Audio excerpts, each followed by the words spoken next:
And if you thought TikTok in general was bad, oh boy, you really haven't seen anything yet.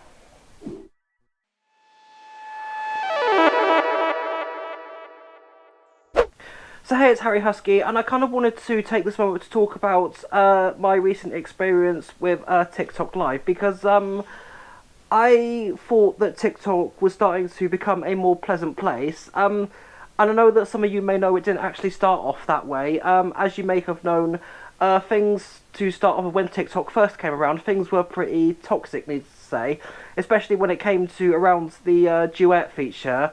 Involving people using that to make fun of people, for example, in circumstances they're in, based on their physical looks, their appearances, and even with people with physical deformities and physical disfigurement, But yeah, it was truly messed up what I was seeing, and there were TikTok compilations of these people making fun of people over something that they couldn't control and something that they were born as, and just in general being assholes about it. Now, the other part of where TikTok got really toxic is, as you can imagine, where a lot of kids would target specific communities or something that they're just generally not into. For example, the furry community. Members of the fandom have been subject to abuse and death threats, from all of which are people who are in their early teen years and haven't even reached high school yet. But the history of how TikTok has been is not what I'm going to talk about, because there is one feature on TikTok that I can say from personal experience is probably just as bad, if not worse, than TikTok itself, and that is TikTok Live. Which I'm sure you kind of get the idea of what that is already. It's just basically where you can do live streams on TikTok, you can interact with your followers on there, you can get gifts from there. I have made a video previously about TikTok Live, talking about the scams on there. So yeah. Now, to start off with, I thought I'd just give a little bit of background. Basically what happened was, I was chilling about on a Sunday night. It was 3 o'clock in the morning, because my sleep pattern was a mess, and I just felt like going on TikTok Live and interacting with some people on there. Now, I have gone on TikTok Live twice before. Once, which was during a Fluff anniversary, which basically celebrated 2 years of this whole appearance of mine arriving, and my experience on there was quite positive. And the second time I did a DJ stream during my DJ set at Confuzzled, and I couldn't really comment on much then, because I actually wasn't paying much attention to the chat, but I was just about seeing the rewards that were coming in, and I just about saw some of the comments saying the same stuff over and over again. For example, no dad, fatherless, the milk, and the occasional death threats every now and then.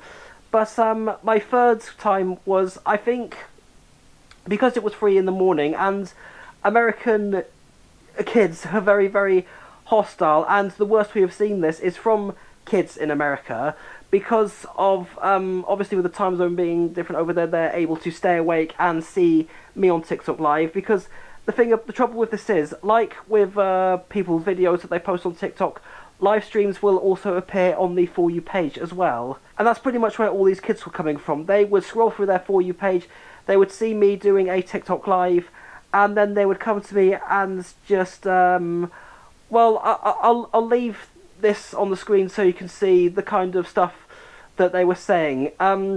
Most of it involved, oh, he's got no dad, father reveal, fatherless, the milk, which I don't think the milk joke needs a lot of explaining, but in case anyone has been living under a rock, basically, if you've heard of the joke of his dad didn't come home with the milk, or I kind of think you might get the bit of idea on that, but I'm sure there's a Know Your Meme or something that explains it better than I can, because it is quite late at night filming this, actually.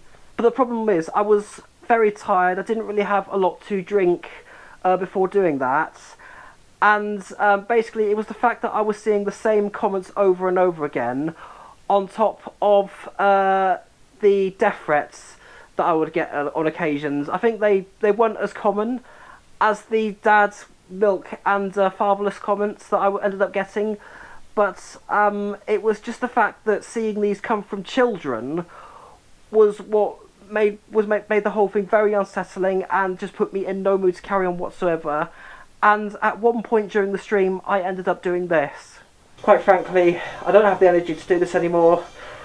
I only did this live stream just because I thought it would be a bit of fun, but then I realised you're all a bunch of cunts, except for the ones who were actually kind, who were actually had morals, unlike you bunch of miserable fucking assholes who don't know how to have to fucking life.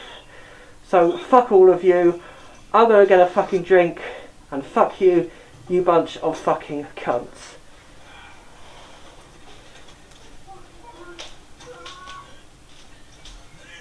So, yeah, was I stupid to act in the way that I did? Probably.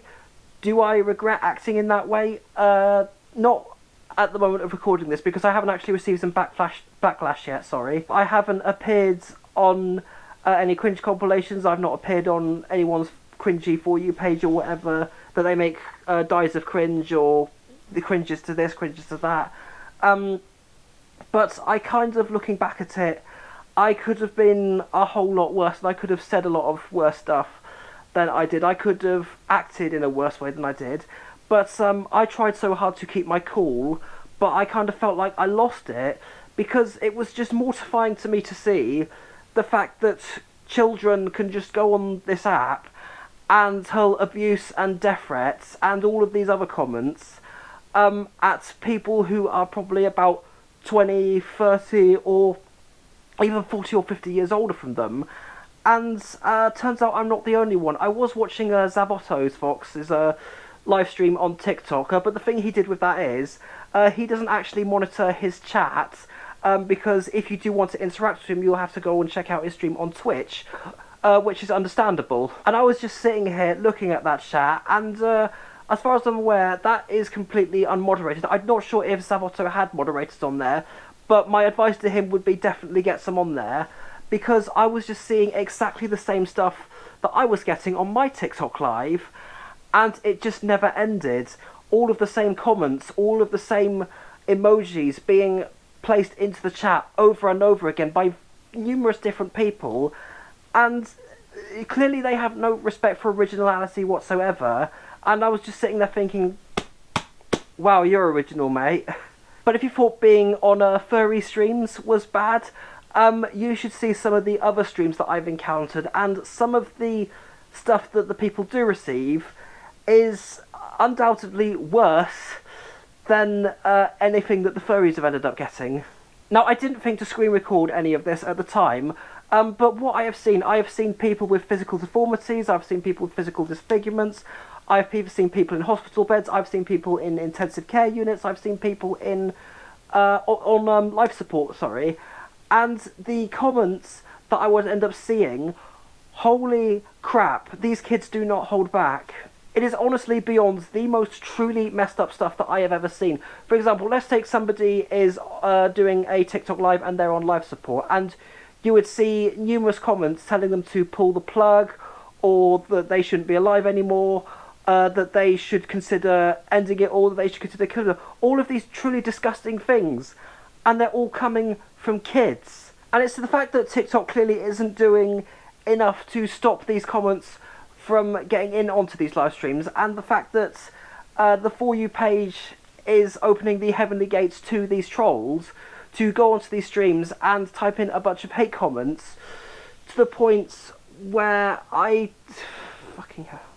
What I'm basically trying to say is that these kids have absolutely no fucking clue whatsoever of the potentially devastating impact that what they are typing into these live chats are going to have on the people streaming, because people may end up seeing that and will eventually choose to end their own life just because of children typing this absolute garbage into their live chats when they do not deserve this. They deserve far better than this. And the fact that these kids have even the idea in their head to talk to these people in the way that they have been, in itself is beyond messed up and horrifying, just beyond words. I do feel that schools and local authorities need to create tougher, more frightening video campaigns in order to show a much more devastating point of view and a much more devastating perspective as to what kind of impact that what you do say online is having. Because back in my day in school, we didn't really have anything like this. It's like I was saying earlier with the badly made anti-bullying videos,